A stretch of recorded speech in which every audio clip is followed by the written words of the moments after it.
നമുക്കെല്ലാവർക്കും അറിയാം ഭാരതമാതാവിനെ. ആ ഭാരതമാതാവിൻ്റെ മുഖച്ഛായ ഏതാണ്? ഗവർണർ പറയുന്നു RSS വരച്ചു വെച്ച അതേ മുഖച്ഛായയാണ് ഇന്ത്യയുടെ ഭാരതമാതാവിൻ്റെ മാറ്റിക്കൂടാത്ത മുഖച്ഛായ. ആ നിലപാട് CPI അംഗീകരിക്കുന്നില്ല. RSS ശാഖയിൽ ഉപയോഗിക്കാം, അവർക്കത് വാഴ്ത്തുകയും ചെയ്യാം, പക്ഷെ അതല്ല മുഖച്ഛായ. RSSൻ്റെ നിശ്ചയപ്രകാരമുള്ള മുഖച്ഛായ വേണം ഭാരതമാതാവിന്.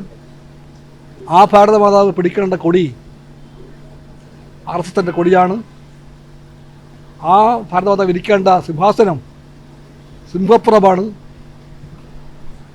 അതിൻ്റെ ബാക്ക്ഡ്രോപ്പിൽ, പശ്ചാത്തലത്തിൽ ഇന്ത്യക്കറിയാൻ വയ്യാത്ത, ഇന്ത്യയുടേതല്ലാത്ത ഒരു ഭൂപടം വേണം. ഇത്തരം വാദങ്ങളൊന്നും ഈ രാജ്യം അംഗീകരിക്കുന്നില്ല. കൃത്യമായിട്ട് പറയുന്നുണ്ട് ഇന്ത്യയുടെ ഭരണഘടനയും ഇന്ത്യയുടെ ജനങ്ങളും എന്താണ് ഇന്ത്യയുടെ ഭൂപടമെന്ന്. ആ ഭൂപടമാണോ ഗവർണർ ചൂണ്ടിക്കാണിച്ച ഭൂപടം? ഇന്ത്യയുടെ രാഷ്ട്രപതാക എന്താണ്? ദേശീയ പതാകയല്ലേ? അതാണോ അദ്ദേഹം അവിടെ ചൂണ്ടിക്കാണിച്ച പതാക?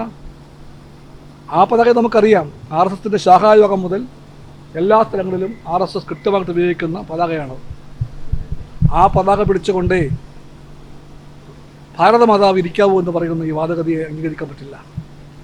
അങ്ങനെ ഇരിക്കുന്ന RSSൻ്റെ കൊടി പിടിച്ചുകൊണ്ട് RSSൻ്റെ ഭൂപടത്തിൻ്റെ പശ്ചാത്തലത്തിൽ RSSൻ്റെ മുഖച്ഛായമായിട്ടിരിക്കുന്ന ഒരു സോക്കോൾഡ് ഭാരതമാതാവ്, അതല്ല ഭാരതമാതാവ്, അത് RSSൻ്റെ ഭാരതമാതാവാണ്.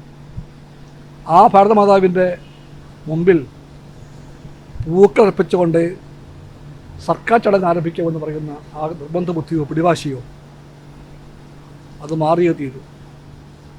അതുകൊണ്ടാണ് ഗവൺമെൻറ്റിന് ആ ചടങ്ങിൻ്റെ വേദിയെ മാറ്റേണ്ടി വന്നത്. ആ നിലപാട് പൂർണ്ണമായും ശരിയാണ്. മതേതര ഭാരതത്തിൻ്റെ ഭരണഘടനാ പ്രമാണങ്ങളെ മാനിക്കുന്ന ഇന്ത്യയുടെ ഗവൺമെൻറ്റിന് ബാധകമായ ഒരു കാര്യമേ പറയാവൂ.